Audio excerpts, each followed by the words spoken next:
Bienvenidos a su noticiero UCAP. Comenzamos de inmediato con las informaciones más destacadas del día. Este viernes un hombre diabético de 50 años de edad llegó a un ambulatorio de Sarria en estado de inconsciencia por insulina elevada en sangre. Estudiantes de quinto año de medicina lo lograron estabilizar. Se trata de un paciente con diabetes tipo 2, que según el estudiante de medicina Jesús Lima, en el momento de su ingreso parecía que estuviese estuporoso o llegando a coma. El paciente cuando lo trajeron estaba inconsciente, desorientado, prácticamente lo trajeron en silla de ruedas en una posición inusual, estaba en completa extensión del cuello, y cuando me llamaron la atención para que lo fuera a ver, el paciente no respondía al llamado, se llamaba José y no respondía al llamado. Le hacíamos las maniobras del dolor, presionábamos el dedo índice contra el hueso del esternón y no respondía. ¿Okay? Luego de interrogar a la familia y basados en la clínica, los médicos determinaron que se trataba de un estado hiperglucémico hiperosmolar. Jesús Lima explicó que tal estado se refiere a una elevación de la glicemia tan alta que causa problemas en la conciencia de la persona. Entonces procedimos a dilatar al paciente. Le pusimos solución 0,9 a la velocidad más rápida que permitía una cromotera y le colocamos insulina, 0,1 unidades por kilo. Un bolus de 10 unidades era lo ideal y la infusión a 0,1 unidades por kilo. El paciente, como a los 10 minutos, 20 minutos, ya recobró la conciencia. El paciente fue evolucionando progresivamente hasta pasar de un estado de estupor a un estado vigil, respondiendo al llamado y a la estimulación. Los médicos responsables acotaron que a pesar de que le insistieron a los familiares para que lo trasladaran a un centro hospitalario y así recibiera mayores cuidados, estos se negaron. Javier Eutimio Rivas es un ambulatorio tipo 2 ubicado entre los bloques 4 y 5 de la urbanización Simón Rodríguez en el sector Sarria del municipio Libertador en Caracas.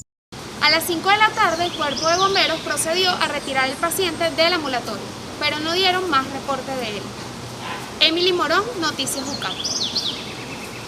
Este jueves la reliquia del doctor José Gregorio Hernández comenzó un recorrido de peregrinación en zonas cercanas a la Lagunetica, visitando así las comunidades de San Homero, Pozo de Rosas y Laguneta de Montaña, pertenecientes a Los Teques, Estado Miranda. La reliquia, ubicada en la sede custodia de la Catedral San Felipe Neri de Los Teques, realizó un recorrido junto a los feligreses de la Iglesia Católica. Desde el jueves se llevaron a cabo los llamados días de oración, gracia y bendición. Durante los 4 días se realizaron caravanas para acompañar a la reliquia hacia distintas capillas e iglesias de la parroquia de los Santos Apóstoles, volviendo a su lugar de partida el día domingo.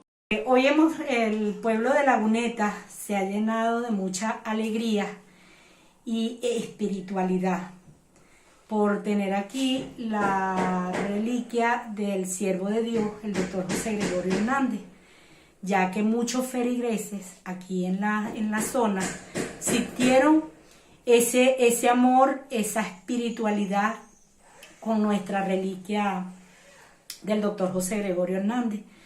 Tengan ese amor y esa fe y esa esperanza, la cual sentimos hoy que el doctor José Gregorio vino hoy y se hará algún milagro. Es la esperanza y es lo que yo sentí como persona, que se sintió esa fe. La reliquia del venerable doctor José Gregorio Hernández es de primer grado, por lo que sus devotos se encontraron frente a la presencia de un fragmento de su cuerpo. Para los lugareños de esta comunidad, esta visita representó un momento de júbilo para pedir y agradecer por las gracias concebidas. Para mí significa mucho porque uno es devoto de él, pues desde niño le inculcan eso, la devoción al doctor José Gregorio. Venezuela necesita un santo, pues, para aumentar la fe. Y también es personal, pues, porque cada quien tiene su petición a este santo. Reafirmando la fe de una comunidad devota al doctor José Gregorio Hernández, así fue como se llevó a cabo el acompañamiento de la reliquia de este beato venezolano en la comunidad Laguneta de Montaña, perteneciente a la parroquia de los Santos Apóstoles de Lagunetica. Quien reportó para ustedes, Gabriela Oropesa, Noticias UCAP. En horas de la tarde, especialistas ofrecieron declaraciones referentes a las diferencias existentes entre la gripe común que está en propagación y el COVID-19 con la finalidad de aclararle a la población venezolana las dudas que han generado estrés y ansiedad en las últimas semanas. La variante Omicron de la COVID-19 continúa expandiéndose al igual que los resfriados y la gripe de la temporada. Los médicos afirman que ambos síntomas son fáciles de confundir y que una manera de diferenciarlos es que la variante Omicron se presenta con escalofríos, malestar en la garganta, rinorrea, congestión nasal, tos y malestar general. Bueno, hay síntomas que nos hacen pensar que es Omicron, como por ejemplo la fiebre. La fiebre en el resfriado o la gripe común también puede estar presente, pero es una temperatura no muy alta. Sin embargo, en la variante Omicron, la fiebre es alta, ¿ok? Y se presenta con una fatiga importante, que los pacientes refieren como cansancio, dolor muscular, como anergia, ¿ok? Y un síntoma característico también, que es la parte de la tos. Aunque en la gripe también está presente la tos, en la variante Omicron la tos es seca y es muy persistente, ¿ok? Eso básicamente es la diferencia. La duración de estos síntomas también suelen ser determinantes para saber lo que se padece. En una infección por Omicron, los síntomas suelen desaparecer a los 2 o 3 días. En el caso de la gripe, podemos seguir enfermos entre 5 y 7 días. La duración de estos síntomas va a depender de su sistema inmunológico, pero en líneas generales puede durar de 5 a 7 días, máximo 10 días. Ahora bien, puede prolongarse un poquito más en casos de pacientes que sean fumadores o en pacientes asmáticos. En Venezuela, además de la cepa Omicron, siguen emergentes las variantes Delta y Alfa, pertenecientes al COVID-19.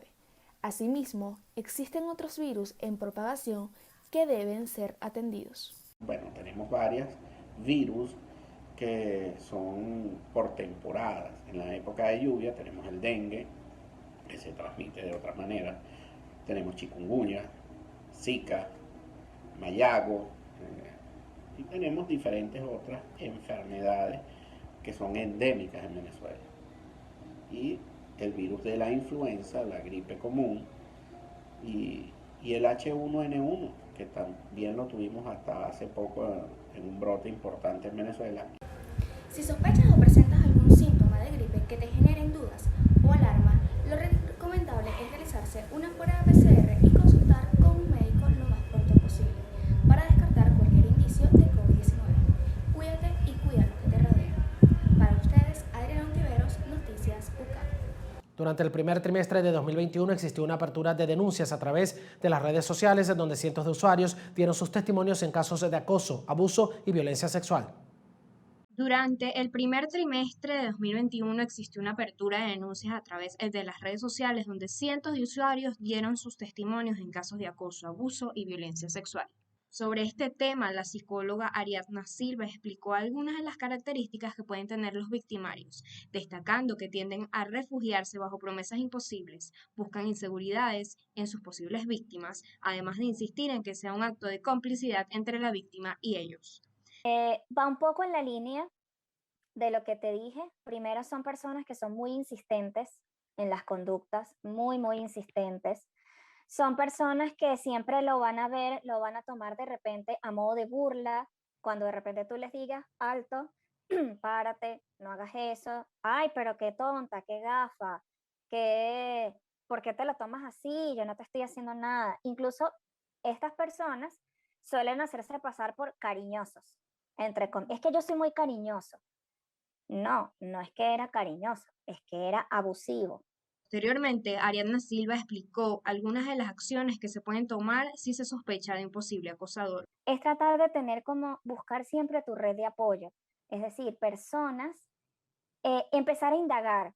Si, por ejemplo, no conoces mucho a esa persona, empezar, mira, a ti, no sé, a ti no te parece, porque generalmente, cuando esta persona lo hace con varias, no tiende a pasar que entre ellas no se comunican acerca de estas conductas. Entonces no saben y creen que es con ellas nada más y se sienten avergonzadas, se sienten solas, entonces ahí la compañía es muy importante. Por su parte, Yana Costa, psiquiatra, asegura que en casos de acoso o abuso sexual sería ideal contar con el acompañamiento de un médico y psiquiatra forense. Según lo explicado por Acosta, esto daría pie a que la investigación determine si el victimario padece alguna condición o trastorno psicológico que lo llevó a cometer este acto. No solamente a la víctima, sino como te respondí en la pregunta anterior, al victimario. Porque ¿cómo determinas tú que la persona estaba en su sano juicio cuando cometió X o Y delito, por ejemplo, de acoso sexual? Porque puede ocurrir, por ejemplo, un trastorno de personalidad narcisista con rasgos psicopáticos que cometió el acto de abuso sexual. No es lo mismo que el acto de abuso sexual lo haya cometido alguien con un trastorno bipolar en episodio maníaco, con síntomas psicóticos. En Venezuela, las últimas cifras oficiales que corresponden a casos de acoso, abuso y violencia sexual corresponden al año 2019, mientras que en 2021 la brecha de denuncias tuvo un momento de auge y terminó por cerrarse. En la actualidad, se dificulta la posibilidad de denunciar. Sin embargo, se recuerda que este tipo de denuncias pueden presentarse ante el Ministerio Público y también ante el Ministerio del Poder Popular para la Mujer y la Igualdad de Género. De acuerdo a las estadísticas establecidas por la organización Women, un aproximado de 15 millones de mujeres sufren de abuso sexual alrededor del mundo, mientras que entre un 45 y 55% de las mujeres que residen en la Unión Europea han sido víctimas de acoso sexual. Reportó para ustedes Ana Enríquez desde Noticias UCAP. Habitantes de la zona residencial La Florida denuncian fallas en el sistema de ABA CanTV y ausencia del servicio telefónico CanTV desde hace más de 3 años. Según el Speed Test Global Index, sitio web que puntúa mensualmente las velocidades de conexión a Internet en todo el mundo, el servicio venezolano ha estado mejorando levemente desde septiembre del año 2020. Sin embargo, los vecinos del área residencial La Florida en Caracas, Venezuela, denuncian la ausencia del servicio telefónico de CanTV desde hace 3 años, lo que por consecuencia ha traído fallas en el servicio de Internet ABA. Escuchemos. Tenemos 3 años sin servicio telefónico, o sea, el servicio telefónico va bien. Y por lo tanto el internet es pésimo. Entonces a veces tenemos internet, a veces no, y hay que gastar mucho dinero en los megas del teléfono.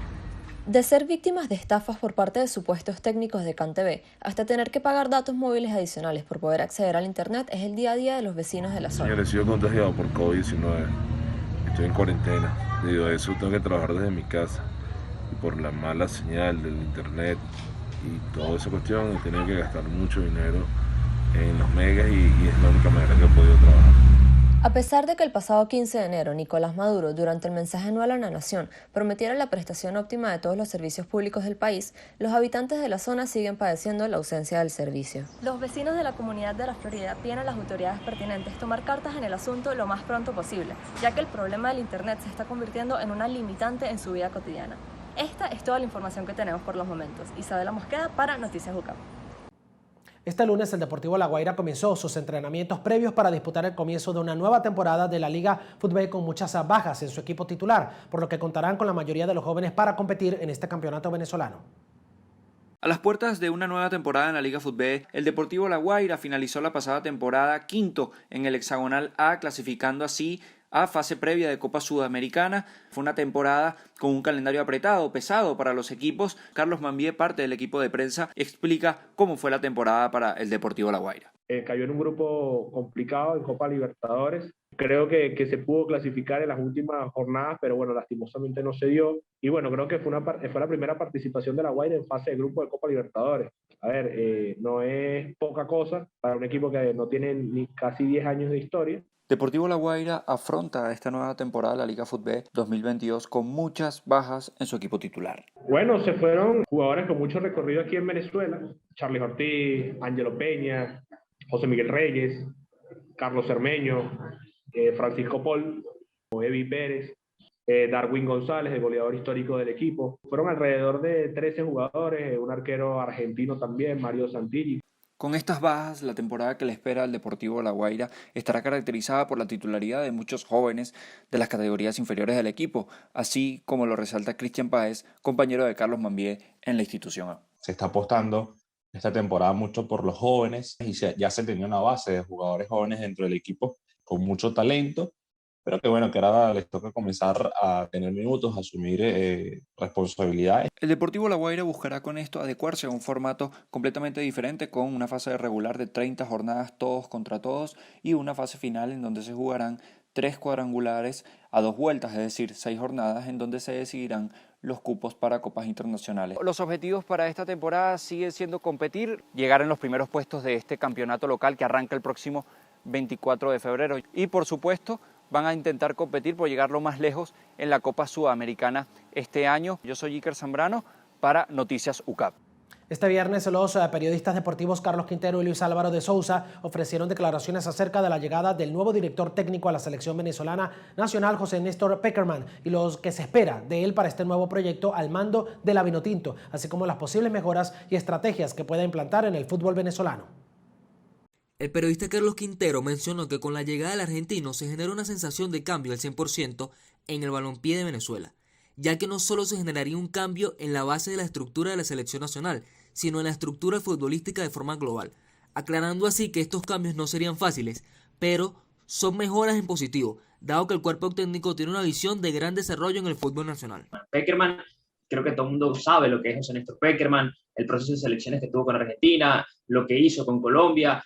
Es de los mejores entrenadores del continente en los últimos 10 años, podríamos decirlo, en cuanto a formación y también en lo que son sus registros en selecciones mayores, ¿no? Entonces, estamos hablando del técnico con más cartel que ha llegado al fútbol venezolano. Indicó que será muy importante para el cuerpo técnico desarrollar las categorías menores, categorías formativas y mucho más el torneo en general. Actualmente ya se están haciendo notar los cambios debido a que se está llevando a cabo la eliminación de la juvenil. El cuerpo técnico ha notado que ya el proceso de formación está realizado y plantean el torneo reserva, que se conformará con jugadores sub-23, lo cual le dará mucho más nivel a la liga en general. En Venezuela, desde el 2007, se tenía una norma del juvenil donde cada uno de los equipos en todos los partidos, tenían que incluir a un jugador de menor edad. Hablo de que tuviera 18 años en esa temporada. Entonces, esa regla se erradicó para este año. No digamos que es un retroceso, no digamos que es un error, es una apuesta, porque en Sudamérica no lo hacen, solamente Venezuela lo hacía y sí nos ha rendido frutos. Por otro lado, el periodista de Sousa afirmó que con la llegada de Pekerman puede tener a su disposición un conocimiento más a fondo de los veteranos que tiene disponible, para así afianzar una buena base, complementada con una juventud que viene creciendo con el pasar del tiempo y así poder lograr una consolidación, resaltando que es importante resolver los conflictos de algunos de los nombres importantes del grupo, pero confía que con Pekerman a la cabeza las cosas cambiarán para bien. Conocimiento de que es todo el fútbol sudamericano, toda la dinámica del fútbol sudamericano, por supuesto la selección gana, un hombre de experiencia, un hombre que formador sobre todo, lo que hizo con Argentina en su momento en las inferiores, también lo que hizo por supuesto con la selección mayor en el Mundial de 2006 y después lo que fue el ciclo con Colombia, un ciclo que a todas por supuesto fue totalmente exitoso, más allá de las copas. Yo creo que fue un ciclo exitoso y sobre todo enriquecedor para el fútbol colombiano y bueno, solo queda ver qué puede hacer acá. Finalmente, de Sousa acotó que la selección deberá estar conformada por los jugadores que estén en su mejor nivel futbolístico, haciendo un complemento con los jugadores que se encuentran en otras ligas del mundo y por supuesto la liga local. Se tiene que dar seguimiento a cada jugador, independientemente de la liga en que se encuentre, debido a que hemos visto actuaciones ejemplares de jugadores que no están en las mejores competencias del mundo, pero cuando se colocan el uniforme vinotinto, dejan el corazón y el arma en el campo, como se vio reflejado en la Copa América pasada, la cual la mayoría de su plantilla estaba conformada por jugadores de la liga de nuestro país. Efectivamente, desde la llegada de José Pekerman ya se encuentra trabajando con la selección de cara a lo que será la nueva fecha FIFA y todo el proyecto que se le viene con Venezuela. Reportó por ustedes Italo Verde, Noticias UCAP.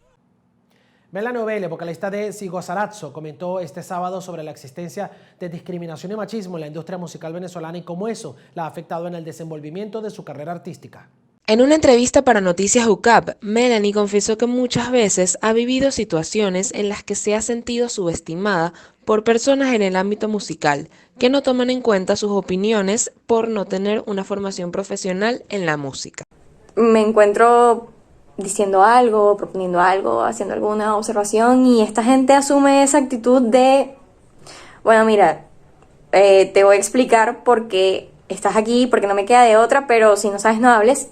Y eso es muy chimbo y es un asunto muy complejo y sí, tiene que ver con el machismo, pues. Además, también manifestó que el machismo en el medio musical se debe a un asunto social más allá de la industria. Realmente no creo que la culpa sea de alguien en específico, sino de la sociedad, porque, por ejemplo, el movimiento feminista ha venido luchando por años en contra de lo que es el machismo sostenido. Pero claro, el machismo es parte de nuestra cultura. Por otra parte, María Fernanda Burbano, una de las directoras de Cúsica, atribuyó la falta de apoyo y promoción a las artistas femeninas en Venezuela a una llamada culpa colectiva entre los productores musicales, la audiencia y las mismas artistas. ¿Por qué no hay tantas mujeres haciendo conciertos? Okay. Porque no tienen, capaz en ese momento no hay tantas mujeres sacando música. Y después volvemos al otro lado, que es, ¿por qué no saca música? Porque mucha gente no la escucha. Ok, entonces ¿de qué es la culpa? ¿Del público? ¿Del artista? ¿O del productor? Por último, María Fernanda destacó que actualmente existe un grupo bastante variado de artistas venezolanas en la industria nacional, pero aún no son lo suficientemente reconocidas y apoyadas por el público. En otras noticias, la agrupación colombiana Morat anunció que se presentará el próximo 26 de marzo en la terraza del CCCT en la ciudad de Caracas, con su gira ¿A dónde vamos? Reportó para ustedes Ana Gabriela Llovera, Noticias UCAP. El Centro Nacional Electoral habilitó la futura recolección de firmas este miércoles 26 de enero para ir a un posible referéndum revocatorio contra el presidente Nicolás Maduro. El Consejo Nacional Electoral anunció el viernes 21 de enero que es necesario recolectar las firmas destinadas a activar el referéndum revocatorio en contra del presidente Nicolás Maduro. Se aclaró que es necesaria la cantidad de 20% de firmas en cada entidad regional del país. Bueno, el Consejo Nacional Electoral, que en su mayoría está tomado por chavistas, está creando este proceso con sus propias reglas, que prácticamente resultaría imposible realizar esa recolección de firmas. Las personas ya no creen en política, no quieren seguir siendo parte de una farsa electoral. Muchos que sí quieren un cambio y se esperanzan, pero otros no. Y la recolección de 4.2 millones de firmas en 12 horas, con las trabas que ponen los militares, los colectivos y la policía política de Maduro, sería una utopía este proceso. Si se logra, bien, sería un caso impresionante, pero si no se logra, estaremos todos diciendo, te lo dije. Esta decisión se tomó por el pedido expreso de 3 organizaciones del país el 17 de enero. Con esta iniciativa y derecho constitucional se admitió el pedido de una y los otros 2 se calificaron como adherentes, lo que daría pie a la recolección de firmas en todos los estados venezolanos en los 1.200 centros electorales este 26 de enero. Que el pueblo está exigiendo un referéndum revocatorio y es válido porque las personas estamos exigiendo un cambio a nivel nacional, ya que se ve que esta tolda política ya tiene mucho tiempo y de verdad no vemos el cambio que debe existir en el país. Líderes opositores mostraron indignación y rechazo hacia esta acción del CNE. Según César Pérez Vivas, resulta una bufonada anunciar hoy para el próximo miércoles la apertura de 1.200 centros de recaudación de manifestaciones de voluntad para que 20 millones de ciudadanos puedan ejercer su derecho. Eso es como colocar 1.000 litros de agua en un recipiente de 5 litros. El proceso de recolección de firmas para un posible referéndum revocatorio de Nicolás Maduro se estará realizando el 26 de enero en todas las regiones del país. El CNE habilitará los 1.200 centros electorales y se necesitan la cantidad de 4.2 millones de firmas en 12 horas, lo que significaría 5 electores por minuto. Desde el Centro Nacional Electoral en Caracas, se despide Javier Cárdenas para Noticias UCAP. El sábado 15 de enero, el Centro de Salud de Centinela y Vacunación Masiva recibió el componente de la vacuna para la aplicación de la tercera dosis de refuerzos contra el virus debido a la nueva variante Omicron del COVID-19. Como parte del segundo envío realizado por el mecanismo COVAX, Venezuela recibió este sábado 2,6 millones de dosis de vacunas contra la COVID-19, producidas por el laboratorio Sinopharm. El Centro de Salud Centinela y de Vacunación Masiva Hospital Victorino Santaella fue dotado con las vacunas del pasado sábado, teniendo como principal objetivo aplicar la tercera dosis de refuerzo para combatir la variante. Hubo un cambio total No sé si es relacionado o no a la vacuna, o que los pacientes no están asistiendo a las consultas, pero realmente COVID como tal, como lo que vi yo el año pasado, no lo estoy viendo. ¿Y cuál es la mejor prevención? El uso de tapabocas, simple y llanamente el lavado de manos. ¿Okay? Mis pacientes, los severos, los graves, fallecieron, los moderados se recuperaron prácticamente de íntegro, aún con lesiones pulmonares importantes. Miranda cuenta con 79 puestos de vacunación entre fijos y móviles, dispuestos para garantizar la aplicación del componente biológico a todas las comunidades. Este lunes, el personal de salud del Hospital Victorino Santaella, ubicado en el estado Miranda, como parte del plan de refuerzo, estará recibiendo la vacuna. Posteriormente, estará brindando la atención a las personas mayores de 60 años, continuando con las personas de 19 a 59 años. Me vine a vacunar hoy con la tercera dosis de la vacuna contra el COVID-19. Estoy en el Victorino Santaella, en Los Teques. No me tardé mucho, solo como 3 minutos. Y los invito a que vengan, no me dolió nada y me siento bien. Con un 87% de personas vacunadas, según el presidente, Venezuela espera llegar al 90% a finales de año.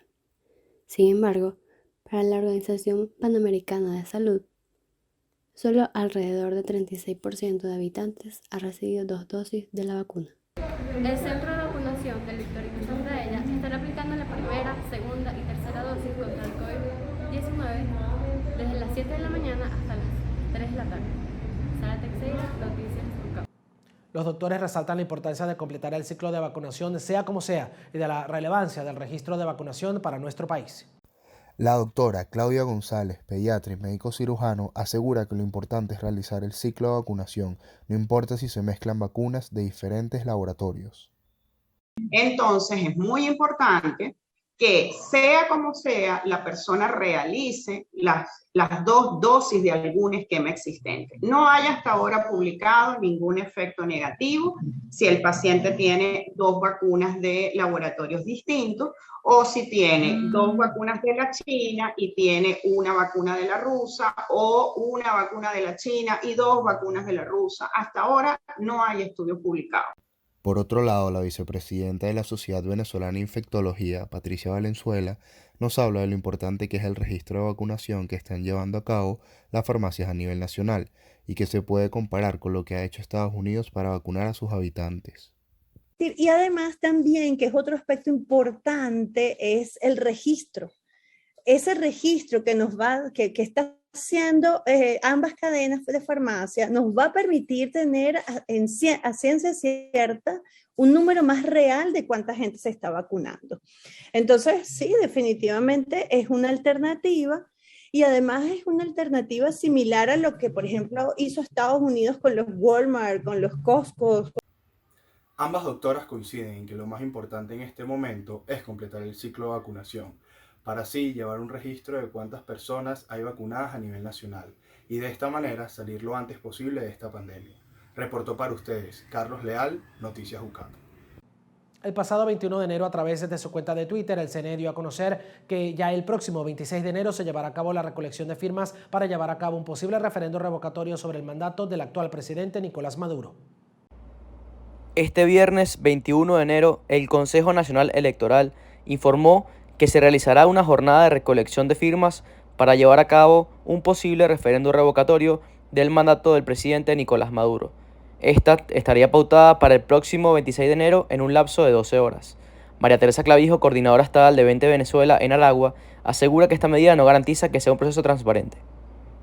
No existe ninguna posibilidad que a través del instrumento revocatorio pueda existir algún cambio en el problema político venezolano, ya que es utilizar una estrategia democrática en un país que no lo es, que está dominado por un régimen tiránico, corrupto, abusador y represor. Por lo tanto, tratar de aplicarlo solo permitiría que se diera un baño de democracia ante aquellos que aún desean creer que Nicolás Maduro es un presidente y no es un tirano. Por lo tanto, no creo que exista ninguna posibilidad de que se puedan recoger las firmas necesarias para activar este instrumento. El año pasado, en una rueda de prensa, el presidente Nicolás Maduro anunció que estaba dispuesto a someterse a un referéndum revocatorio si los ciudadanos del país le solicitaban con sus firmas. Desde el anuncio, emitido por el CNE, diferentes miembros del movimiento venezolano por el revocatorio, MOVER, se han pronunciado a favor de la solicitud. Rodrigo Campos, coordinador regional de Primera Justicia del Estado Aragua, advierte que las condiciones y el cronograma expuesto por el CNE para esta recolección de firmas es políticamente inviable. Las declaraciones del Consejo Nacional Electoral del día de ayer, el cronograma es políticamente inviable porque ponen unas condiciones que técnicamente no garantizan la recolección de firmas. Por lo tanto, en Venezuela lo que necesitamos para activar esto es tener una negociación que permita que el régimen de Maduro decida entregar el poder y dar paso en que Venezuela pueda hacer una elección libre. Mientras tanto, no es viable la celebración de un revocatorio en Venezuela. Por otra parte, las organizaciones opositoras deberán conseguir un aproximado de 20% de firmas en Caracas y en los 23 estados del país si aspiran conseguir el total de firmas necesarias para un posible referéndum revocatorio. Estaríamos hablando de que se deben obtener un total de 4.2 millones de firmas en las 12 horas establecidas el próximo 26 de enero. Reportó para ustedes Mauricio Randazzo, Noticias UCAP. Golmery Cedeño, directora general del CDI de Guaracarumbo, en La Guaira, da declaraciones referentes a los casos de contagios de la variante Omicron en el centro hospitalario. La directora del CDI de Guaracarumbo afirmó que diariamente reciben en sus instalaciones numerosas cifras de personas contagiadas de la variante Omicron, virus del COVID-19 altamente contagioso que ha puesto al mundo entero en estado de alerta. Si te pongo a sacar la cuenta, no voy a terminar nunca, porque diario aquí se ven hasta 60 y 70 personas diarias. De pruebas, ahorita estamos haciendo 50 porque hay pocas, pero se hacen, lo que tenemos se hace, pero de evaluación de 70 y 80 personas diarias. Los individuos contagiados asisten al centro Centinela presentando síntomas tales como fiebre, tos seca, dolor de garganta y dolores articulares. Es importante resaltar que los medicamentos que utilizan para tratar el Omicron son los mismos que han venido utilizando en cepas anteriores del COVID-19, a menos de que el paciente tenga alguna otra patología. Hasta los momentos sabemos que Omicron o todo lo que tenga que ver con COVID como tal todos son virus, que de repente muta y presenta otra sintomatología o dependiendo de la enfermedad de base que el paciente tenga, pero como tal eso es un virus, se trata como se debe tratar, al menos que el paciente tenga alguna otra patología sobreañadida, ya sea una bronconeumonía o alguna otra enfermedad como tal crónica, que hay que cumplirle otra serie de tratamientos. Asimismo, hasta la fecha no se sabe cómo diferenciar esta variante de una fuerte gripe, ya que todavía no ha llegado al centro un antígeno que permita detectarlo. La única forma hasta los momentos de saber si se trata de COVID-19 es realizando la prueba PCR a los pacientes que presenten síntomas de contagio. El Omicron es una variante del COVID-19 que se caracteriza por ser contagiosa y altamente viral. Las personas que están contagiadas llegan a creer que se trata de una gripe fuerte por cómo se presentan los síntomas. Sin embargo, las personas corren el riesgo de ser contagiadas si entran en contacto con las mismas. Mis recomendaciones a la población: que guarden las medidas de bioseguridad necesarias y en caso de contagio recurran lo antes posible a un centro hospitalario especializado. Reporta para ustedes María Chinchilla de Noticias UCAP. Inicio de las clases en la Universidad Católica Andrés Bello estuvo marcado por el aumento de la variante Omicron del país, un llamado a reactivar los diversos sectores de la economía y la presencialidad parcial de las clases. Las clases en la Universidad Católica Andrés Bello inician en enero del 2022, marcado por el aumento de la variante Omicron y con la parcialidad de las clases de forma online y remota. Pacientes, trabajadores que vinieron con síntomas y enseguida la universidad tomó medidas y mandaron a hacer las pruebas pagadas por la universidad. Okay. Y los que habían que retirar sus reposos y los que eran falsos positivos se volvieron a reintegrar, se dejaron descansar una semana y viendo que no presentaban ningún otro síntoma se reintegraron y los otros pues guardaban su reposo estricto como se les mandó. Afortunadamente, el alto índice de vacunados en el país y por parte de los estudiantes, trabajadores y profesores y el personal administrativo que labora dentro de la universidad hace posible que las clases parcialmente presenciales se mantengan y aumenten las probabilidades de ofertar el verano de febrero o marzo de manera presencial. Lo que sí hemos tenido por el frío que está haciendo, mucha gente con catarro y eso, y no lo podemos confundir. Sin embargo, yo a 2 personas los mandé, me llamaron por teléfono hoy y me dijeron no. Cero, no tenemos nada de eso. Lo que estamos es con una gripe que está dando. No sé si será la flurona esa, pero es por los médicos. El contagio de los trabajadores del campus podría estar marcado por la gripe, el COVID o incluso la variante del COVID descubierta el pasado año como flurona. Que no tienen internet en su casa y están por la evaluación de los alumnos. Van que viene un grupo nuevo, que es el nuevo semestre que vaya a comenzar. No sabemos si en febrero va a haber o no va a haber algo de que los alumnos puedan adelantar sus materias, el verano. No sabemos por esto mismo. Del aumento de casos de Omicron en el país y a nivel mundial, la Universidad Católica Andrés Bello se mantiene dando clases de manera presencial y de otra formalidad remota. Para el semestre que viene van a empezar a incorporar materias de manera definitiva en pensum que van a ser presenciadas desde los hogares de los estudiantes, esto debido a la consecuencia de la llegada del COVID-19. Estas materias van a ser anunciadas el semestre que viene, después de hacer el verano de manera presencial. Esto va a ocurrir incluso hacia el Ejecutivo Nacional coloque el 7+7. Reporto para ustedes, Gabriela Escalante, Noticias UCAP. Algunos vecinos de la zona de la avenida Fuerzas Armadas han reportado cierta inconformidad con el manejo y distribución de las cajas de comida CLAP en su sector. Confirman corrupción en el sistema ya que favorece a quienes lo controlan. Recientemente, los residentes de la avenida Fuerzas Armadas reportan algunas irregularidades dentro del sistema de distribución de los CLAP en su zona. Las quejas se enfocan en 2 puntos de vista principales: el desvío de alimentos para la reventa posterior y el mal control de las entregas. El primero de ellos genera que los productos se vendan a precios más altos y favorece a la especulación de los vendedores ambulantes, mientras que el segundo origina que algunas familias reciban más cajas que otras, aun cuando esto no se ve contemplado en las normas del sistema de distribución de los CLAP. He podido notar que hay muchas irregularidades en la entrega de las cajas CLAP. Hay unas familias que me entregan, unas quedan excluidas, unas tienen pocos integrantes y reciben más de una caja. Es demasiado desproporcionado la entrega de la caja. Hay no está coordinado. Y va a parar, se han podido también notar que se va a parar a la venta en la calle. Hay muchos productos que lo están revendiendo en la calle a sobreprecio, los cambian por huevos o por cualquier otro tipo de mercancía, y si no los cambian entonces es una venta indiscriminada. Respecto a la venta ambulante, muchos vecinos reportan que es un problema en constante crecimiento en esta zona. Desde que se establecieron los llamados kiosquitos, justo bajo el elevado de la avenida Fuerzas Armadas, la buhonería no ha hecho más que ir en ascenso.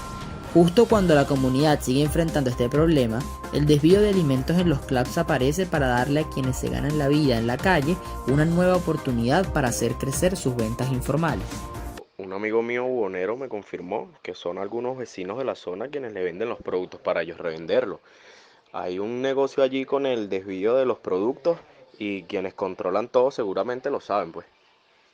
Como se puede observar, la zona de la avenida Fuerzas Armadas ha tenido una serie de problemas y irregularidades en su sistema de entrega en las cajas del CLAP.